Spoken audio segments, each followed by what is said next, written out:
Hey everybody, this is Dan, and I am coming to you after quite a hiatus with a battle report. We had a small tournament this past weekend, just yesterday actually. I'm recording this on my lunch break in my car at work, so trying to get this to you as quickly as I can so I don't forget anything. But it was between Titans Ninth Club and the Green Dragons Club at a store actually just outside of Baltimore, Maryland. That is perhaps coincidentally also called Titans Games and Hobbies. Very cool store. It's in a warehouse district, again outside of Baltimore, which is unfortunate only because it means that they don't have foot traffic. You have to know where this place is. But it's a very cool store. It's super well stocked. It's clean, very modern looking, lots of gaming space. And incidentally, it happens to be pretty equidistant for at least all the people that attended yesterday. It was 10 people total. But yeah, I don't think anybody had to drive more than 2 hours. So yeah, it was about an hour and 20 minutes for me. In any case, as a result, I think it actually might end up being one of our regular gaming spots from now on as a result. So yeah, very cool store. Happy to have found it. So this tournament's a little, I don't want to say strange. It's a 3,000 point tournament. Again, 10 people. And there were custom objectives for secondaries for each one, which I'll go through as the games come up. And I think I'm honestly just going to do all 3 games in one battle report here, just for organization's sake. So I think we'll get right into it. Perhaps the first thing to do is to look at my list, because it is weird. So what this is, if you're not following my painting log on the Ninth Age forums, is this is pretty much everything in terms of human models, empire models, that I've painted in 2022. There's also a theme with my army. It's a mercenary themed army, but it's regiments of renown, but I'm using the names of some of my buddies over on the Ninth Age forums. So if you hear me kind of hopping back and forth between referring to them by the names that I think of them as and the rules that they represent, I apologize.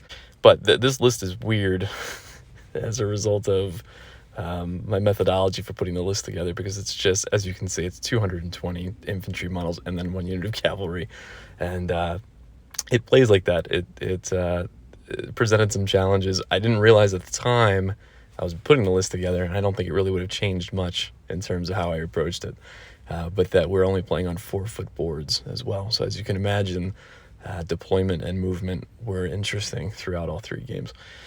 So anyway, I won't read the list out. You can see it there. It's only 300 points, 310 points in characters, and then just a bunch of blocks of infantry to run at people. So the only hope here going into this tournament is that because everybody's playing 3K, that hopefully people won't have the tools to deal with just this many bodies. Nothing's going to be able to do much on its own, but the hope is that other people will just lose the war of attrition. So we'll see if that's what ends up happening. My very first game was, well, I should also preface all of this by saying that all 3 games were played against Orc and Goblin lists, and all 3 games were on the same table. So Orc and Goblins, I guess, is appropriate because I'm on the task team for the new LAB. So I got lots of practicing against the current Slim. But the first list that I played against was this one here. Again, I'm not going to read it all out to you. You can just look up from painting or whatever you're doing right now just to glance at it. But it's interesting list. It's diverse. Again, I think it looks like fun to play against. It's actually over 2 slides here. Yeah, here's the second slide. And so yeah, he's got a little bit of everything. Okay, so here is the first game. You can see here that this is the table that we're going to be on for all 3 of these games, and 4 feet versus 6 feet of table makes a big difference.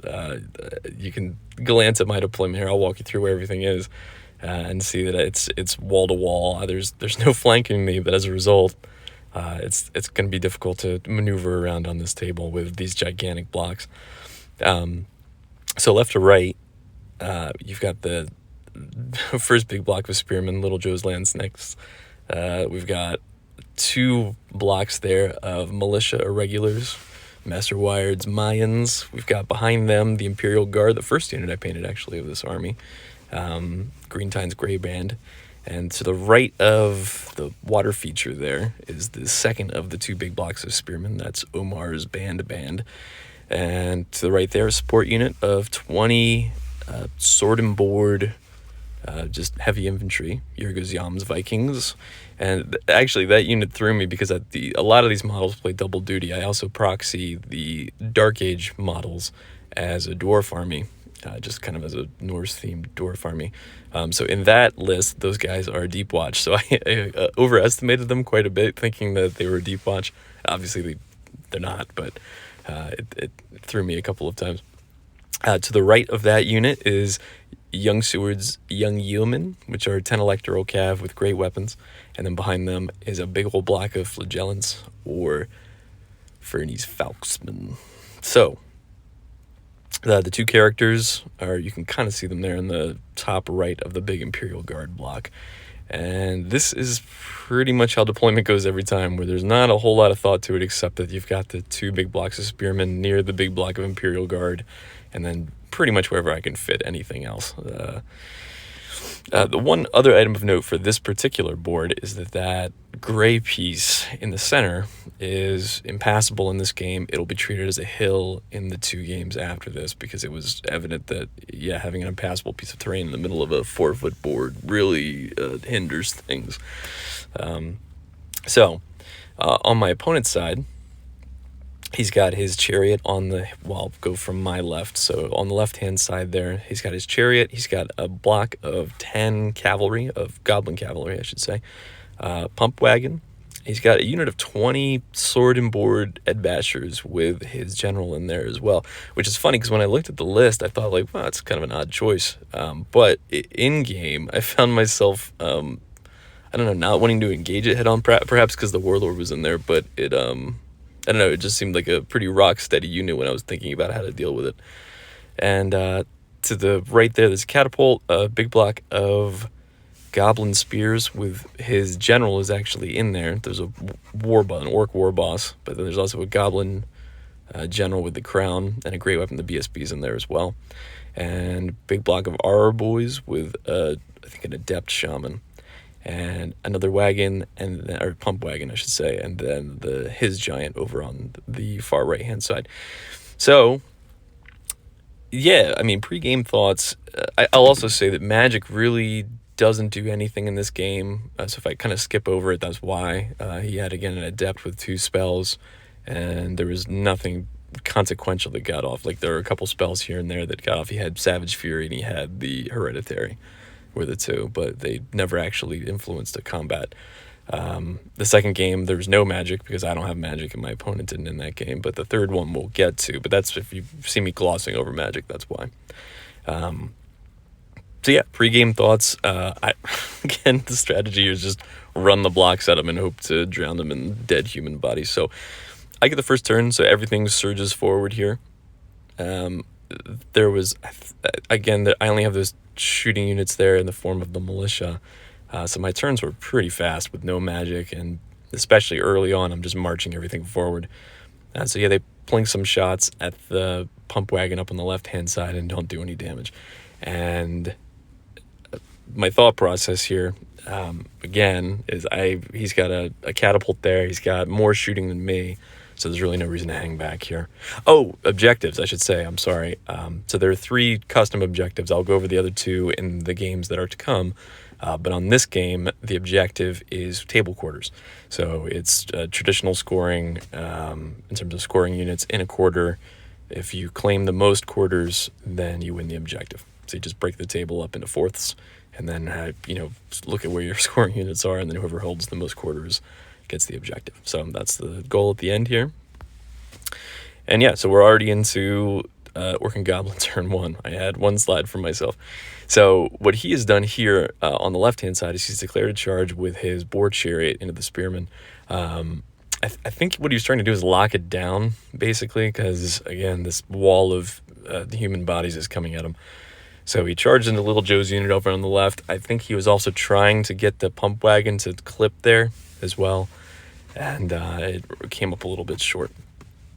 And had it done that, actually, I think it would have locked the unit. That would have been enough wounds anyway to force a steadfast check and would have held him there for a minute. But otherwise, yeah, he moves his pump wagon up over on my right-hand side toward the knights. And thank God he didn't roll like an extra couple of inches, because pump wagons and knights are pretty gross. Yeah, so this is where they ended up, over here on the left-hand side. In his magic phase, again, really nothing happened. Shooting phase, the archers there take some shots at Omar's boys and kill a couple of them, but plenty more to spare. Whoops, skipped a slide. And very unfortunately, the one thing I was worried about was that catapult doing some work on these gigantic blocks.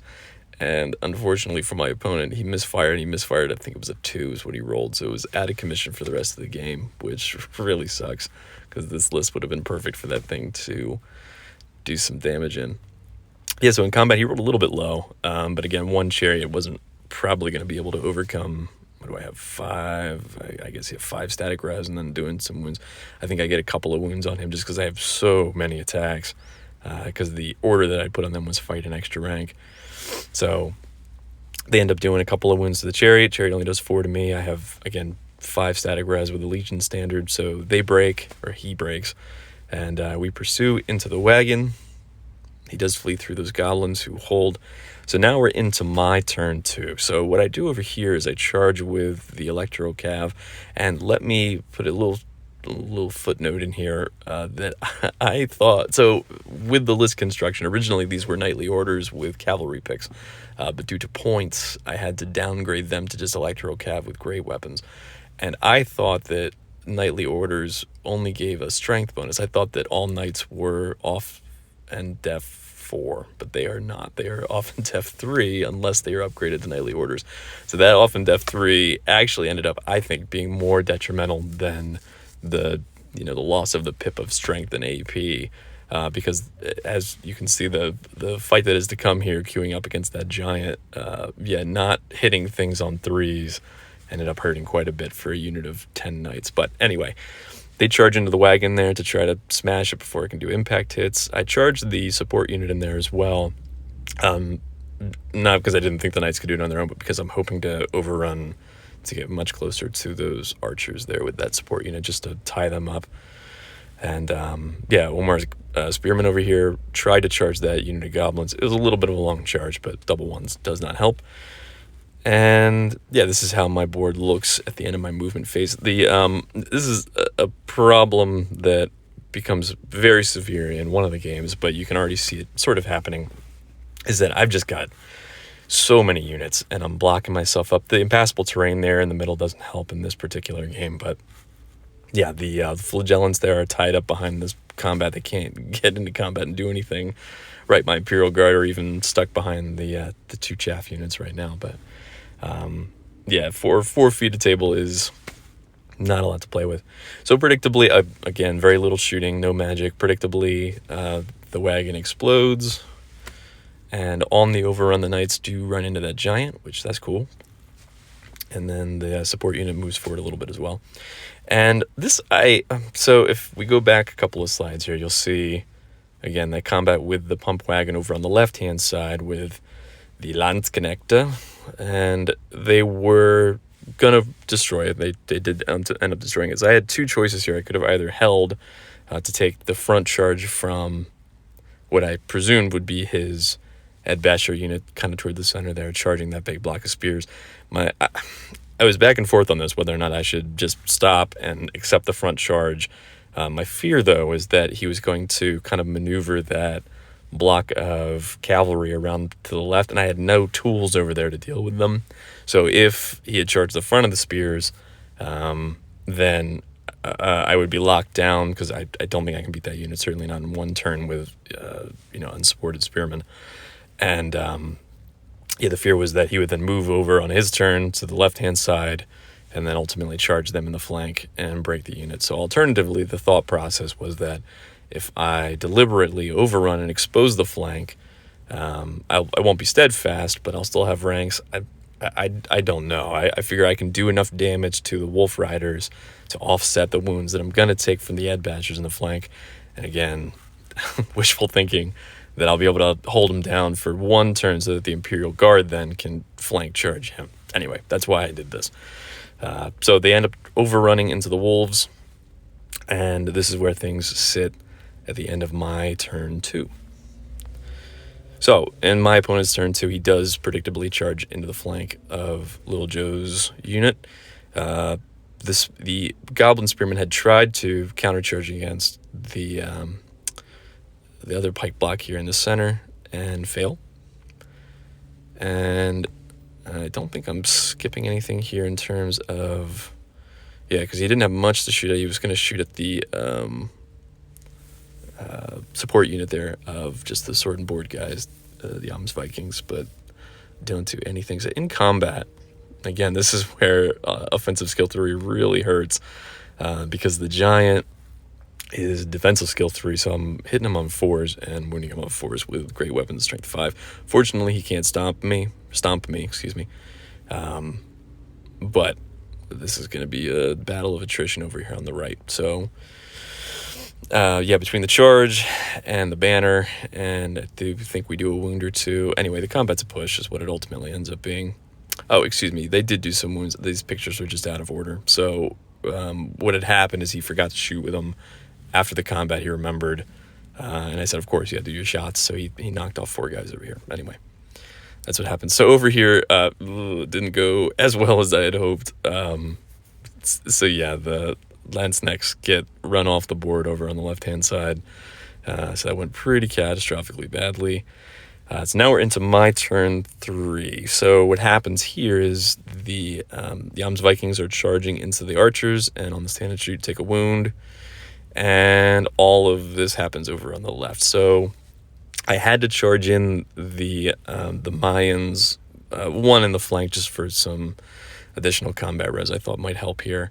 But the one in the front there that's kind of corner clipping, that happened just due to weird maneuvering that I had to get them out of the way, and they couldn't wield much further than that, so they ended up just kind of clipping the unit there. And then Omar's Spearmen charge into the Goblin in the center.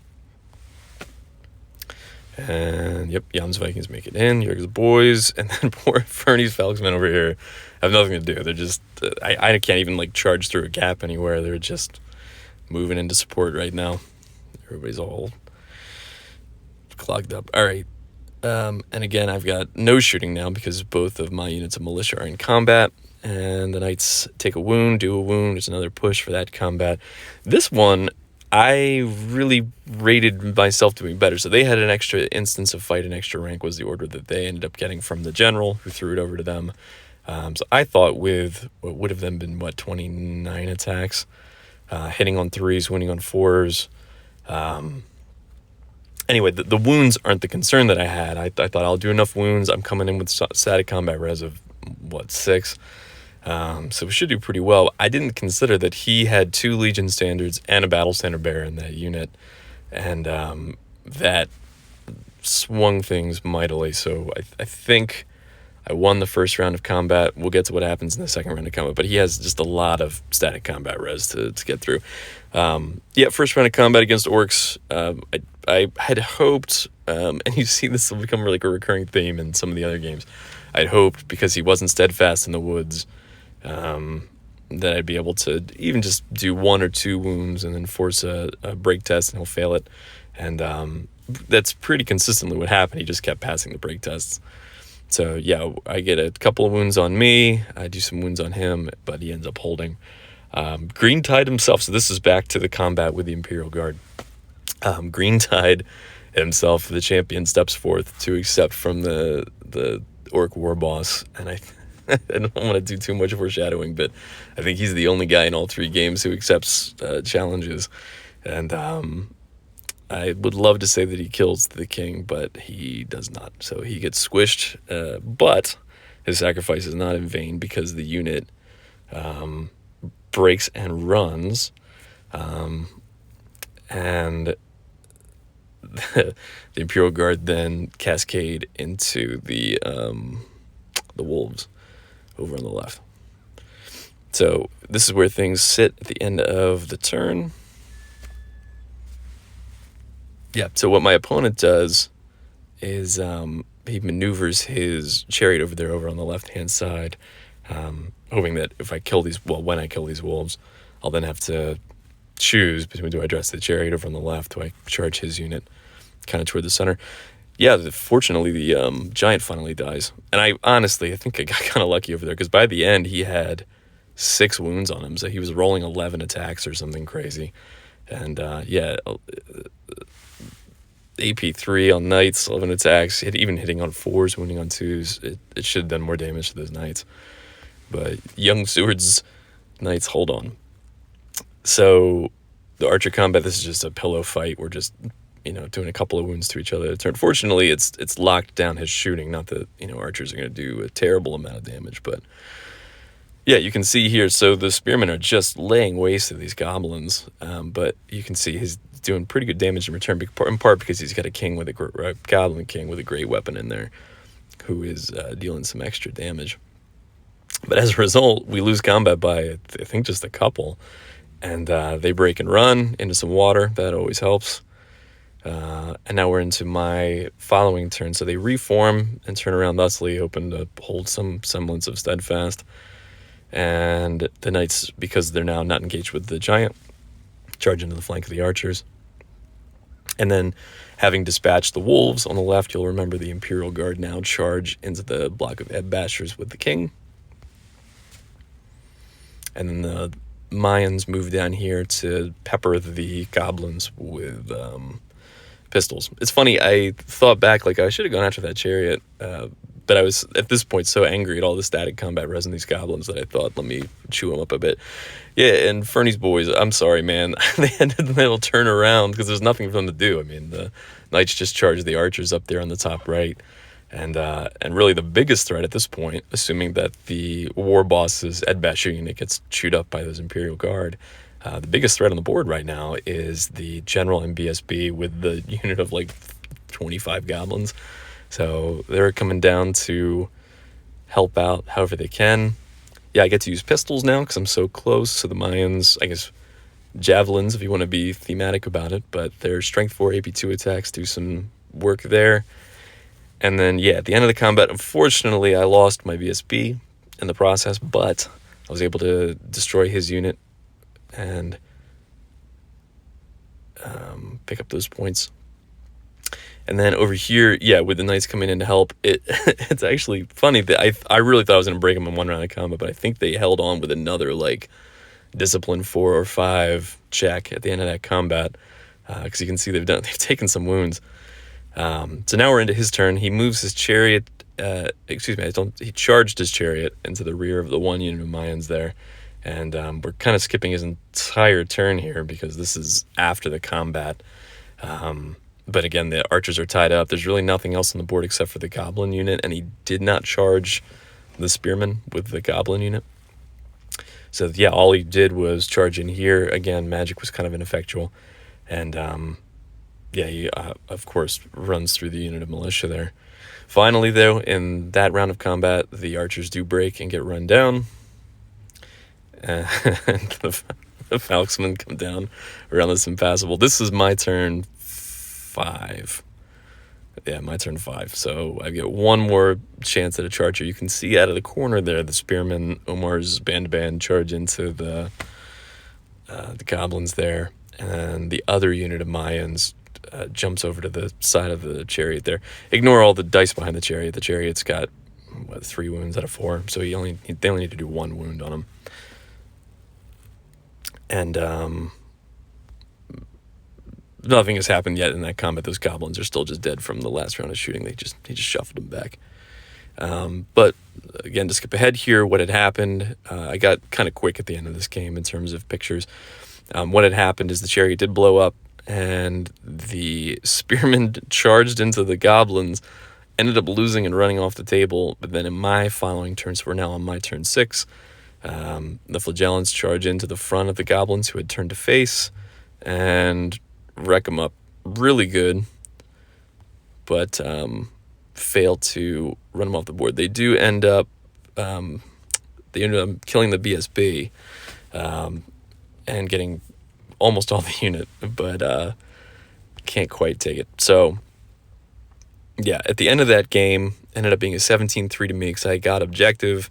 I killed everything on the table except for his goblin king there, and then, a handful of goblins. And I'd forgotten this was just sloppy play. Sloppy play on my part that I completely forgot to go kill that catapult that had broken down. That I forgot that you don't get points for it if you don't destroy it, even though it wasn't doing anything all game. And I could have done it because I had at least a unit of Imperial Guard up there that were just facing the wall for 2 or 3 turns. So I should have just turned to go after and get those points. But anyway, 17-3 to me, perfectly acceptable. I'll take that. I'm happy about it. So, and I think I'll just bookmark these because, again, I'd like to just do this as one video. But we're now into game 2. So I'm actually now, of all places, on the top table playing against Gene from Wargaming from the Balcony and his Working Goblin list. I actually don't have his list because he joined in late and didn't post his list through New Recruit. But I can kind of walk you through it here. My list, of course, is the same. We'll talk about my deployment in a second. But his list from left to right there, he's got a unit of Wolf Riders there, 8 strong. He's got a unit in the back there of, it was Feral Orc Cav on the left with his BSB. He's got a Giant. He's got a unit of Veteran Cav with his General joined to them right now in the middle, or Ed Bashir Cavalry. He's got a non-character, big old spider over there. He's got another unit of Fast Cav, and then he's got 2 Goblins on Cave Gnashers, the Giant Gnashers. I think they just had lances and shields, if I'm not mistaken. So it's funny. We figured out this game when we set up across from each other that he had the smallest list in terms of model count, and I had the largest in terms of model count. So it was funny even just seeing them deployed against each other at this stage. So the secondary objective in this game, as a reminder, this is the exact same table. I'm now just on the other side of the table, and that piece of impassable from the prior game is now a hill, mercifully. So the secondary objective in this one is, I think it was called Escort, if I'm not mistaken, but we each chose a scoring unit, and then if you got your scoring unit into the opposing deployment zone by the end of the game, then you could contest objective. So if you do it and your opponent does not, then you get the objective, and then vice versa. If your opponent does and you do not, then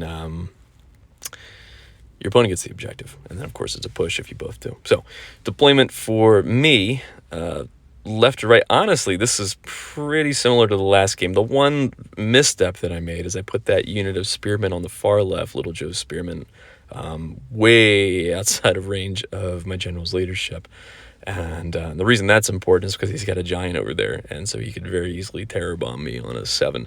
But again, most of this came down to lack of deployment space, which is going to be a problem with this many models to begin with, let alone on a 4-foot board. But otherwise, my hope is that I'll just overwhelm his right flank and kind of, I don't know, that's the general plan, is kind of, I don't know. So we'll see what happens. So he ends up getting first turn. This is after his Vanguard moves. And now we're into his turn 1. So he shuffles forward a little bit. Again, he has no magic. He's got really just the shooting from the Spider and the 2 units of Wolf Riders.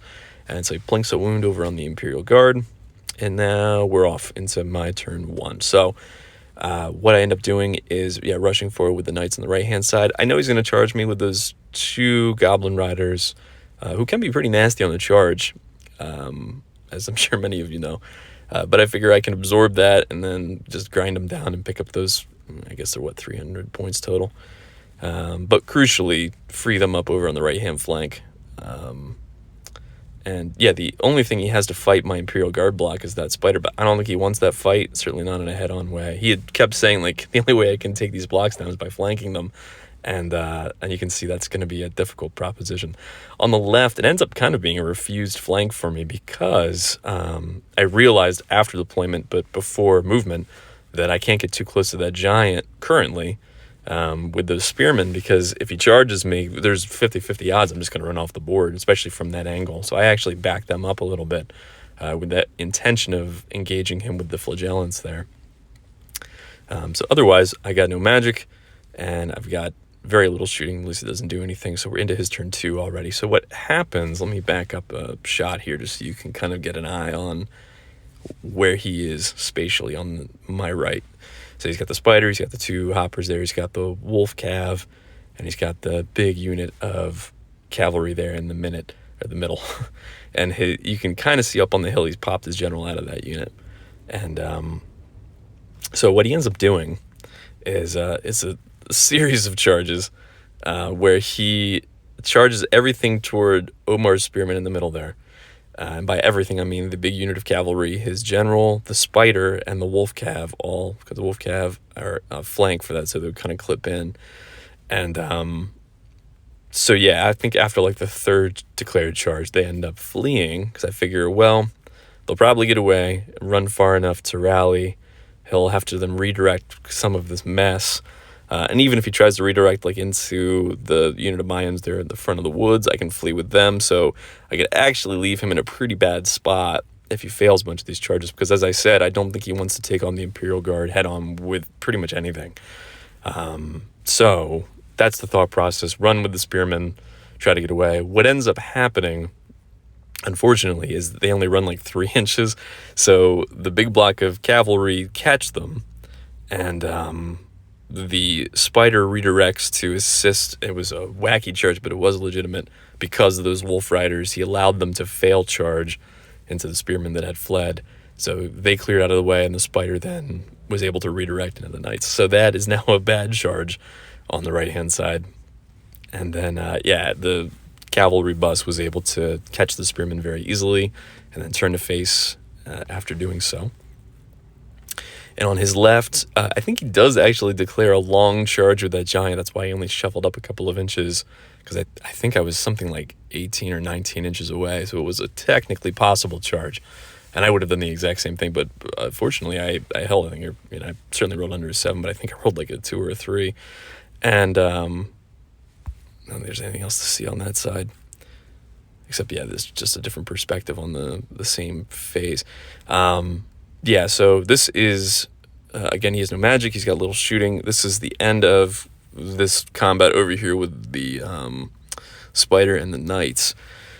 And, they take 4 wounds. They break and run, but they get away, actually, because he wants to then turn with the spider to face the Imperial Guard, and the 2 goblins did not catch him. So the one made it just far enough to run into the Vikings there. The other one did not. So that's actually not a bad setup for me in terms of, trying to, just win through combat res. Yeah, so this was interesting. Let me back up a couple of slides here so you can see the positioning here. So what had happened is he had moved his goblins up to chaff the militia there in front of the woods. And he's got... it's important that they're there because of the flagellants. If he doesn't do that, I can just charge the militia out of the way, and the flagellants can then rear charge into his cavalry there. So they're playing a very important role right there. So that puts him in a weird spot because what he didn't see, and I only saw right before I declared the charge, I said, oh no, that the spearmen were able to then flank charge that unit of cavalry. So he had to choose between, basically it was the lesser of 2 evils in this case, because had he fled from this charge with those wolves, then I would have charged the militia. I would have just done a failed charge with the spears, because who cares? I would have charged the militia out of the way, like at that giant, for example. I would have charged the flagellants into the back of his unit. So he had to basically choose between taking a certain charge from the flagellants in the back of that unit, or accepting this charge and hoping that I don't roll well on my overrun and hit that unit in the back. So that's why he made this choice. I completely agree with it in terms of threat assessment. And the Imperial Guard, so this was the same thought process for me, was that I could have just kind of backed up and not taken the bait here, and then forced a front charge with both of these units. But they have bodyguard. I'm not super worried about taking a charge in the back there with that unit. And again, my hope is that the spearmen will overrun and lock down those boars anyway. So I'm feeling kind of gutsy. And in combat, so these damn cave hoppers are really nasty on the charge. Yeah, they've got 3 attacks with the lance, and then the cave squig, the giant cave squig, does 3 attacks, strength 6, AP 3 all the time. So honestly, I got lucky here, but they were able to get a wound there because of the parent support unit rule. So they have fight an extra rank when they're within 8 inches of the parent unit there. So just from sheer volume of attacks, was able to get that through. But they hold, and then the Imperial Guard, of course, bowl over the Wolf Rider, who actually escaped. He might just be kind of hidden behind the mass of the spider there. But they overrun into the spider. And then over here, yeah, so the other Wolf Rider, that was the remaining one of that giant combat, and flees through the unit, and then everything overruns into the back of that unit of boars, which is exactly what my opponent was hoping would not happen, but did. So what happens, I guess I skipped the entire turn there with that picture? No, okay. All right, so there was the second unit of boars, so yeah, you can see them there up behind the hill, and yeah, I got confused because this BSB got moved at some point during the game. So you can see him up behind the hill. They do a long charge from now into his turn. Long charge around the hill into the back of the Imperial Guard with the general there. So it's not awesome, but sneaky. My general there on the far right of the Imperial Guard has Potion of Strength. So I only need to hit on a 3, wound on a 2, and then I do D3 plus 1 wounds on the spider. So between that and the Imperial Guard great weapons, I think I can kill this spider and then just turn around and beat up on those guys just because I've got so many bodies in that unit. So we'll see what happens. What he does, it's funny, I first wasn't sure he wanted to do this, but he's absolutely correct in doing it, is that he moves his giant up to chaff these spearmen, anticipating that this unit's going to break and run, because, again, a lot of attacks and static combat res charging him in the rear there. But he doesn't want that spear block going into the other unit of cavalry and assisting in that combat, so he's chaffing with his giant. And at the end of this combat, do decent wounds, and again, he's got very little in the way of attacks back, and they do break and run, but they... Oh, nope, I'm one turn ahead of myself. That's why I was mentioning that I did do decent wounds and brought in a ton of static combat res, but they don't break for the first round of combat. They turn and face me, and that is how we look at the end of his combat phase there.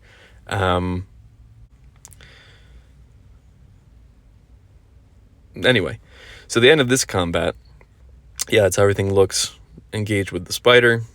And we did a ton of damage to each other. You can see I lost a lot of Imperial Guard. The general does end up doing, I think, 3 wounds to the spider from his crush attack. And I think the great weapons are only able to do like 3 more wounds. Because what I know is at the end of this combat, the spider has 1 wound left on him, which was infuriating. So, yep, over here, this guy's still tearing through the Vikings.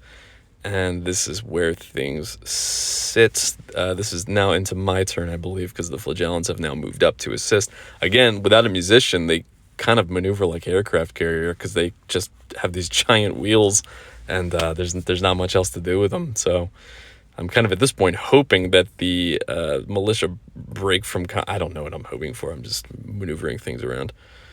Yep, this is from shooting to wound the giant. And yeah, here finally they kill off that Nasher. And in the other big combat with the BSB, I finally break him. And he doesn't actually run that far. You can see he only goes like 5 or 6 inches, but neither unit was able to catch him, which really was unfortunate because that was a lot of points that I could have picked up there. But the spearmen do overrun into the flank of that giant. Yeah, and again, he only had 1 wound left, so thank God. But we did the final wound on the spider, and the unit turns around to face the other boar unit, which has been chewed up because, again, Imperial Guard with great weapons even charged in the rear. They still got plate armor and a great weapon, so they're hitting hard. And so they turn to face there. Yeah, and then so this is now into my opponent's turn. So he's rallied that unit with the BSB in the center of this mess. What's interesting, though, from this shot, this is all that's left on the board. And then my Flagellants are over on the left-hand side. I've still got that unit of 3 knights over on the right, and you can see the other unit of militia kind of peeking out there. But in terms of his army, which, again, wasn't very large to begin with, he doesn't have that much left on the board. So the spearmen do a couple of wounds on the giant, and again, with these guys, always the hope is just static combat res is going to be able to overwhelm things, because they come in when they charge. They've got a banner, they've got 4 ranks because of Legion standard, and they've got a charge, flank, big flank, and then a wound or 2. So even with him doing a ton of wounds back to the spearmen, the hope was I could run him down, but he holds. And this was interesting. So he didn't want me flank charging him with my knights. They could kind of, I'm not even sure they could have done it, but I guess they could have if he was faced the other way. So what he's done is he's deliberately given up a flank here so that he could not get charged in the flank by the knights. Now the knights can't possibly make a wheel to charge in with him. So again, the poor Imperial Guard have gotten beaten up pretty good. There's not much left. You can see now the general and the BSP have both died at some point.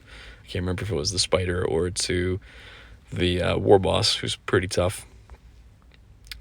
And so at the end of this combat phase, he's less effective against rank and file, I should say.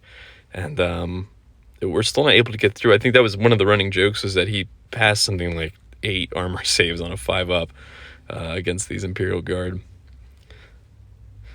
So what happens here is a charge with the BSB's unit. Yeah, what happens here is the charge of the BSB's unit into that support unit, or what's left of them. Again, this is just a crazy fight where they keep...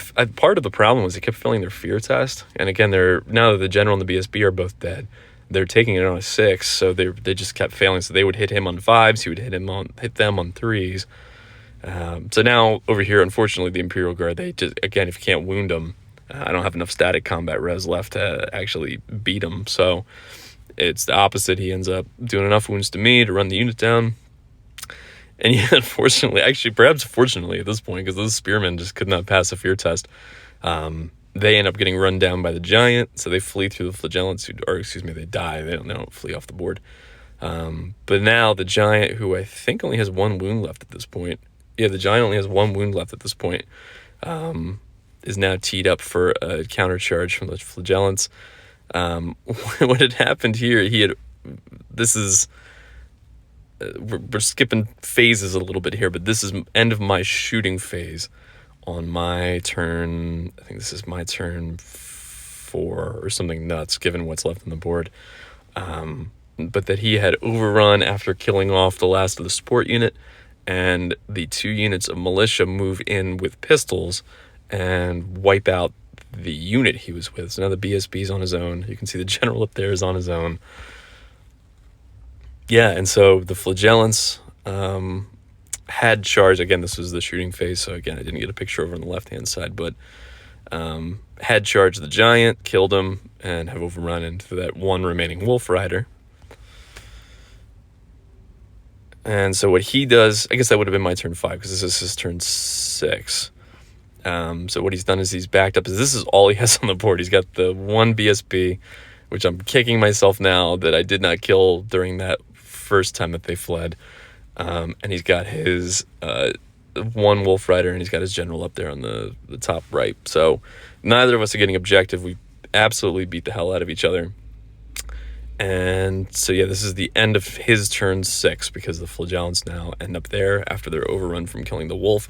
And it's interesting because you can see there that they theoretically could make this ridiculously long charge against his BSB. And that's exactly what they do. They rolled boxcars and they charge in and clip that BSB. And there we are on my turn 6, got nothing to shoot. So unfortunately, yeah, they do, I think, 1 wound. And then he holds because, anyway. Man, that would have been awesome. But the charge alone was pretty cool. So, yeah, I'll take it. Small victories. Oh, I should say, so yeah, the end of that game ended up being on points. So I did more damage to him barely, but it was like we both did 2,100 points to each other or something like that. It's all we had left on the board. I think the actual total was like he did 1,800 to me and I did 2,100 to him, but then he had killed both my BSB and general, so I got the extra 400. So it ended up being a 2,200 to 2,100 in terms of victory points in his favor. It ended up being an 11-9 for him on battle points. So I'll take that after such a bloody game. So finally, now we're into game 3. Same table, same side this time. And this is against Ryan, one of my club mates, and he's also playing his Orcs and Goblins list. Or I should say he's playing a themed Cave Goblin list. And his list, let me actually... Yeah, so Ryan's list is this one. And yeah, it's a I've played against this before. This is a deceptively tough list, and again, it's a fun Cave Goblin theme. He's a wonderful player. He's a great guy, but this list is tough as nails. And the rule of thumb, really, with it is, can you get to the bunker? Because if you can, you win the game. If you don't, you probably won't. And because otherwise, you're just trying to cut through these units of Cave Goblins. There's a unit of Trolls, big old Nasher herd, and yeah, so you can see for the first time I'm playing against somebody who has magic in this tournament, or serious magic in this tournament. He's got a master, and he's got a adept, and the 2 lures are witchcraft and Thalma. So, to make matters even more complicated,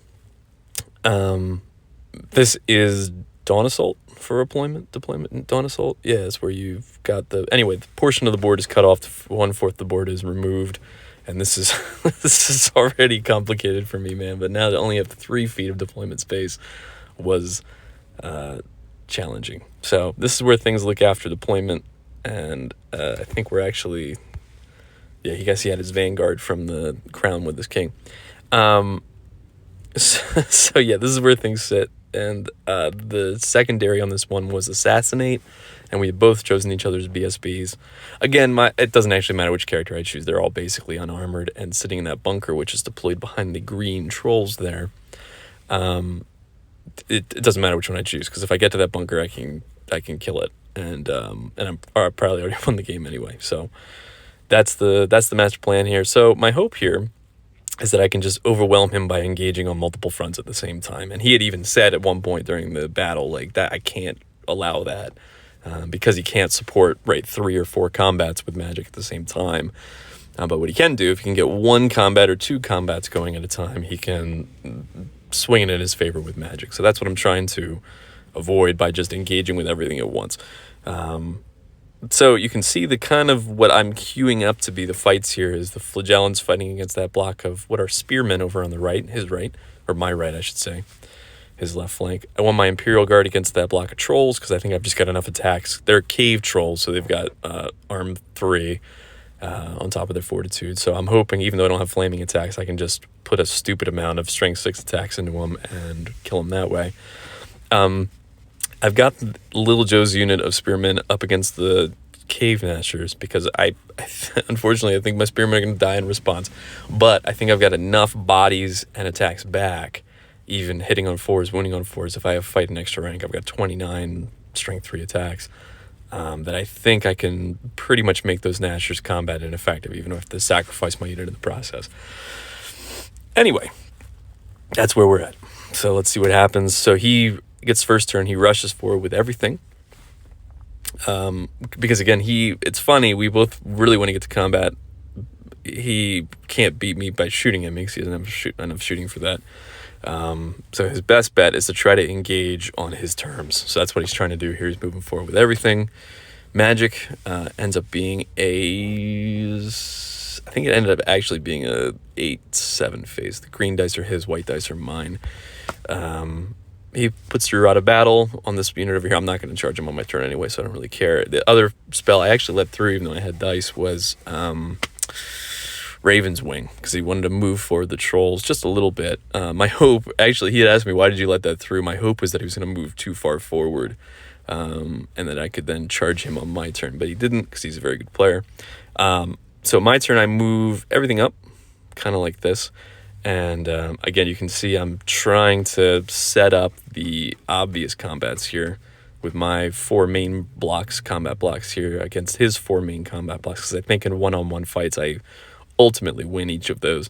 And the knights over on the far left, Young Seward's men, charging forward to, I don't know, try to deal with those Nasher Dashers. maybe he'll fail a charge on me and I can countercharge. It's kind of the thought process there. So this did not go great. So let me explain what happened. So he's got the unit of Nashers there next to his trolls.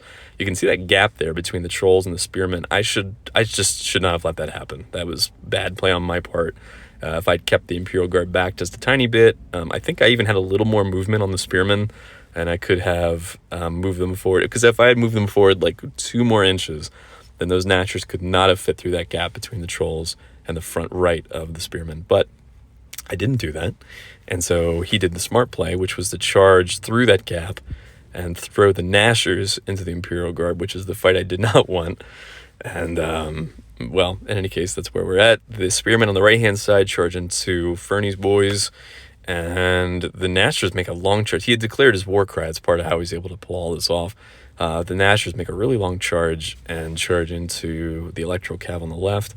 And fortunately, the Squig Hopper and the Cave Squig there did not make the same charge, or was not able to. So this is I will be blunt. This was a really painful Magic phase. As lucky as I was in my first game in being able to kind of selectively, tactically dispel what I wanted, I really felt outmatched in this particular game. Again, he had a Master and an Adept, so he just had great spell selection.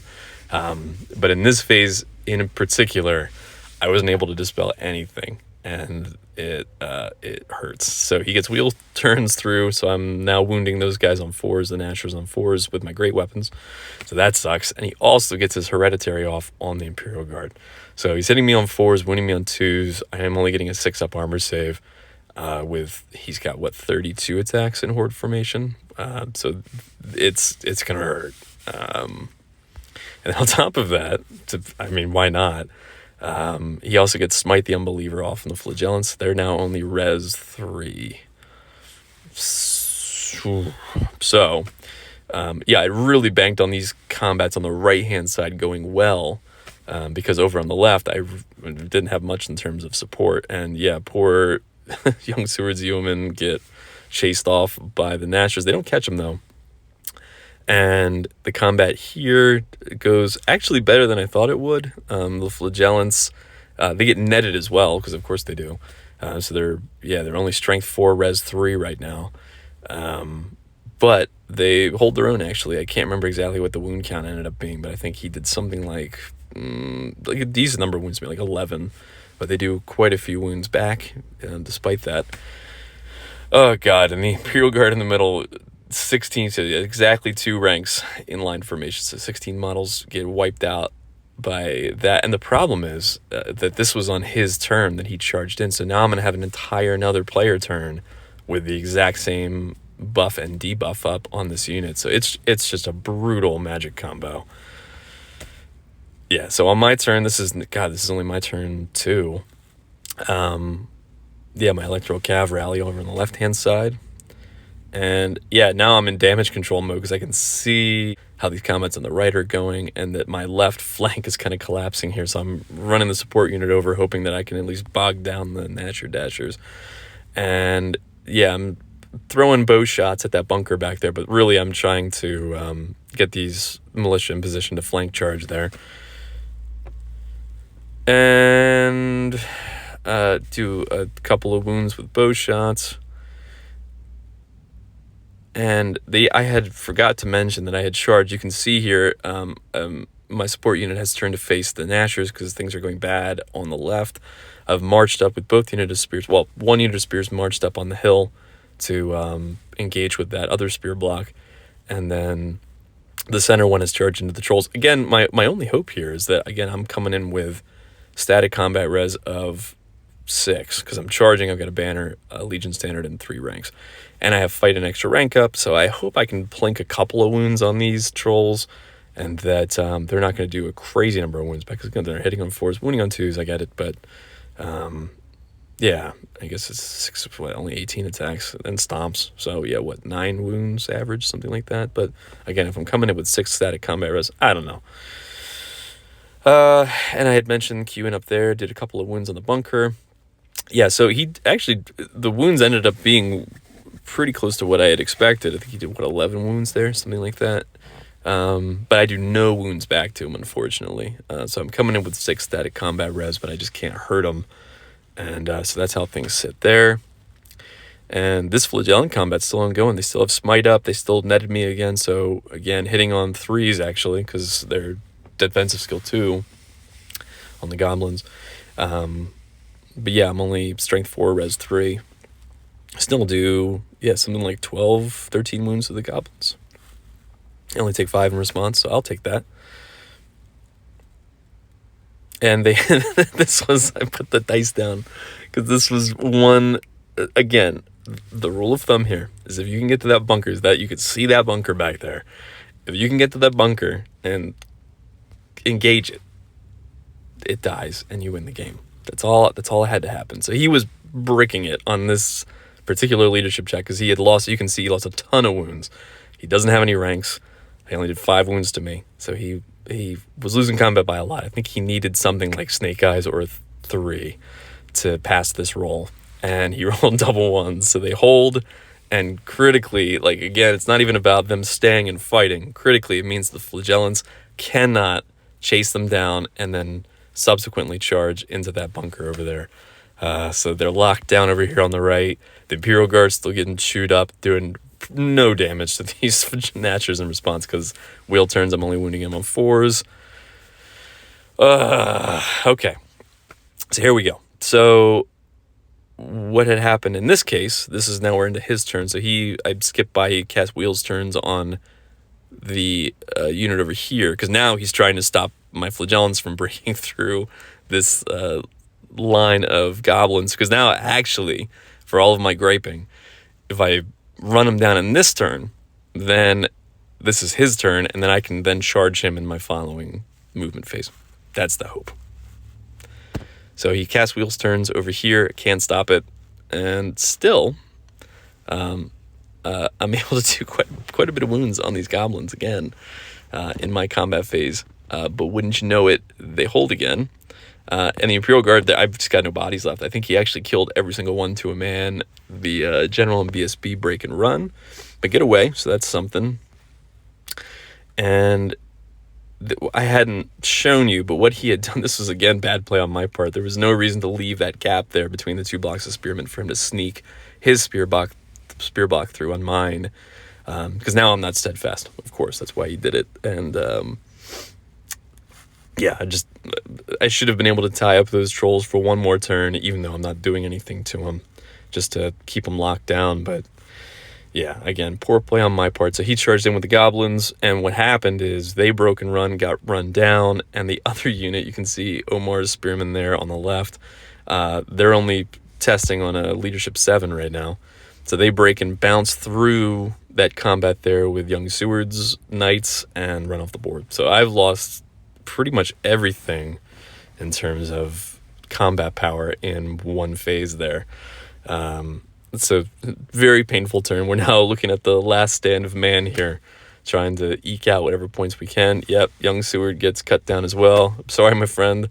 Over on the right-hand side, the Mayans are in damage control because now I'm trying to get to that bunker. You can see it teasing me there, just at the top of this frame. So I'm charging in the militia there on the flank to seal the deal on this combat so I can then... I hope I don't kill them all, because my hope is that he'll flee, and I'll direct them away from the Flagellants so that I can get toward that bunker and then queue up a charge in the following turn. Because honestly, I don't care what else he casts. If he tries to cast Raven's Wing, I'll stop it, and then I'll be able to charge with the Flagellants into the bunker and hopefully pull out something like I don't know, because 7-13, like I don't know what I was hoping for at this point. But if I can wipe out that bunker, I can really even the odds here, despite all of my losses. My general's unit, or what's left of the unit, just the 2 of them standing there, have rallied and turned around. I charged the Jans Vikings there, the heavy infantry, in on his spearmen. Again, because he's not steadfast, because he's in the woods. So my hope is I'll just force a lucky test. He's far away now from his command structure there. So if I can force a test, then there's pretty good odds that I'll run. So again, I'm just hoping for the best here. And the other unit of militia, the unengaged unit, move up and do a number of wounds on those Nashers just to help things out. Yeah, this went really badly. So the support unit there not only didn't do well, like I think I took something like 6 or 7 wounds in response, which I didn't expect, because again, he only had 15 attacks with Goblin Spearmen. So, but yeah, he does like 7 wounds. The Yams Vikings run off the table, and critically, he's able to then spin his unit back around after that combat is done. And, and so what had happened, I didn't have a shot of it, but the Flagellants and the Mayans together had killed off what was left of the goblins, ran them down, and you can see the board positioning. I'm right there. I'm so close. All I have to do is get them in and assassinate that front line of characters with the Flagellants, and I can do it. And it was not an impossible charge. It was like a 10 is what he needed with those goblins to get into the flank of those Flagellants. It was just not meant to be. Because this is where you can see all hope is fading. The Nashers charge into this unit here. What's interesting, actually, is that these 2 guys on their own, even they have no equipment. They have a shield, so it's just 6 strength 4 attacks. Yeah, they put a hurting on these Nashers. They do a number of wounds. The Nashers only do 1 wound back to me, and they fail their break check and explode. So what that does, unfortunately, is kills off the Paymaster. And I think it does 1 or 2 wounds to the trolls there. And so we're at the point now where I think most people probably would concede, but I am delusional. So what I do instead is I charge my general into the flank of the trolls. And you may remember he's got the Potion of Strength, so I've got my Crush attack left. And I'm thinking, again, charge flank. He's only got static res of 1 currently, and if I do 1 more wound, he'll not even have that. So if I can just sneak a wound through and maybe only take 1 wound from his stomps, or even 2 wounds from his stomps or throw up, I'll be able to force a test on his base leadership and run him down. So let's go. Nope. I hit and wound with the Crush attack, and he saves it with his Fortitude save, and then he, I think, just kills me outright in response. So Flagellants, again, they got charged in the flank. I had 1 attack, but he did a ton to me, and Fernie himself, the unit champion of my Flagellants, is there trying to take on this entire horde of goblins by himself. And this is pretty much the game, guys. So the other unit of militia get run off the board. I've got 1 unit there. You can see him peeking out, and that's everything I've got on the table at this point is in this shot. So 1 Flagellant and that remaining unit of militia. But again, being delusional, I don't concede. I moved the militia up to shoot at the bunker, hoping again, if I do enough wounds, because I think he's got like 18 models in that unit or something. So if I basically hit and wound with half the unit and force a panic check, maybe I can make him run off the board, and he doesn't do that. The Flagellant dies, and yeah,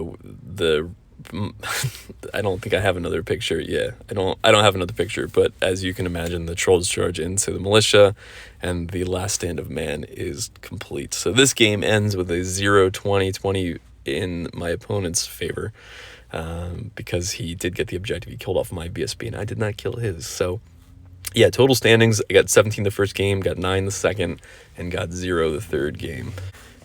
Really fun event, though. I really like these one-day, especially smaller point games. I really felt the lack of 4,500 points with this list, because this is like the meat and potatoes of a 4,500-point list with none of the support in place. So I don't have any characters to support these units. I have no magic. I've got no buff wagons.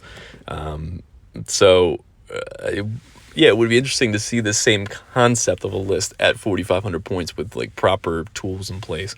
But I really enjoyed 3,000 point games. They're quicker, and you see some interesting lists as a result. I think there were like 3 or 4 out of 10 lists with a dragon in it, which you just don't see at 4,500 points.